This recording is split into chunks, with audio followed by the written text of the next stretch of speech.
যে grandfather paradox আসলে কি, গ্র্যান্ডফাদার প্যারাডক্স।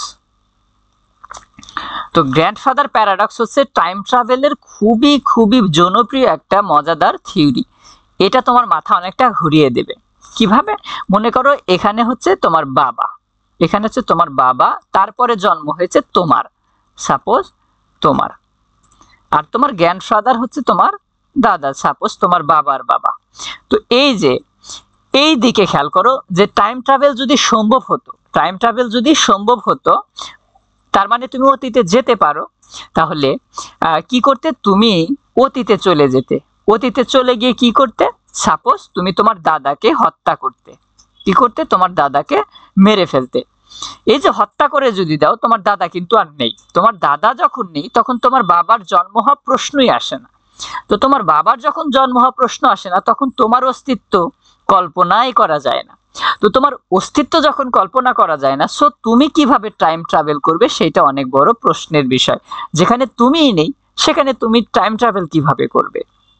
তো এইটা টাইম ট্রাভেল নিয়ে বিজ্ঞানীদের অনেক বড় একটা বিভ্রান্তিকর সিচুয়েশনের মধ্যে ফেলে দিয়েছিল যে হ্যাঁ তাই তো, যদি টাইম ট্রাভেলে যেতে পারি তো আমি অতীতে গিয়ে তো অতীতের যে কোনো ঘটনা পরিবর্তন করতে পারি। যেমন সাপোজ তুমি অ্যাডমিশন পরীক্ষায় ভালো করনি, তুমি বর্তমানে এটা খুব ভালোভাবে রিয়ালাইজ করতে পারছো এবং তুমি এখন চাচ্ছ যে তুমি যদি আগে অতীতে ফেরত যেতে পারতে, তুমি এত ভালোভাবে স্টাডি করতে, বাংলাদেশের যেখানেই তুমি চান্স নিতে চাও সেখানে ফার্স্ট সিটটা তোমার জন্য দিতে বাধ্য থাকে যে, কিন্তু তুমি তো তা পারছো না।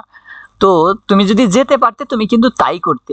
তো এই একটা থিওরির পরে বিজ্ঞানীরা আবার নতুন করে কিছু থিওরি দেয়, সেটা হচ্ছে যে টাইম ট্রাভেলের মাধ্যমে অতীতে যাওয়া সম্ভব, অতীতে যাওয়া সম্ভব, যাওয়া সম্ভব, কিন্তু অতীতের কোনো ঘটনা পরিবর্তন করা সম্ভব না। কি করা সম্ভব না? কোনো ঘটনা পরিবর্তন করা সম্ভব না।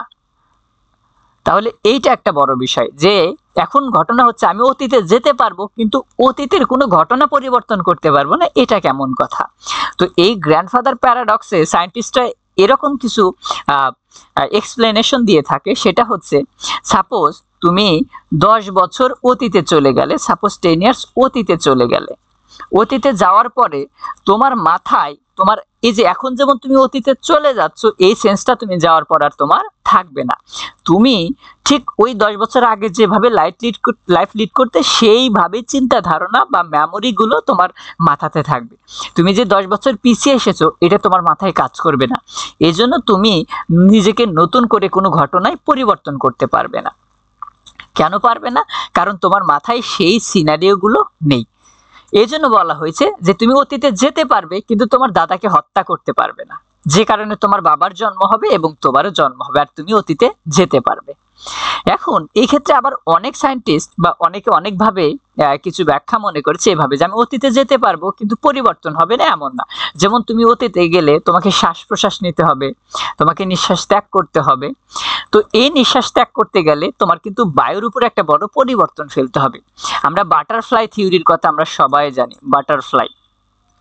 তো বাটারফ্লাই থিওরির মাধ্যমে আমরা জানি যে প্রকৃতির সামান্য পরিবর্তনও অনেক বড় একটা ইফেক্ট ফেলতে পারে।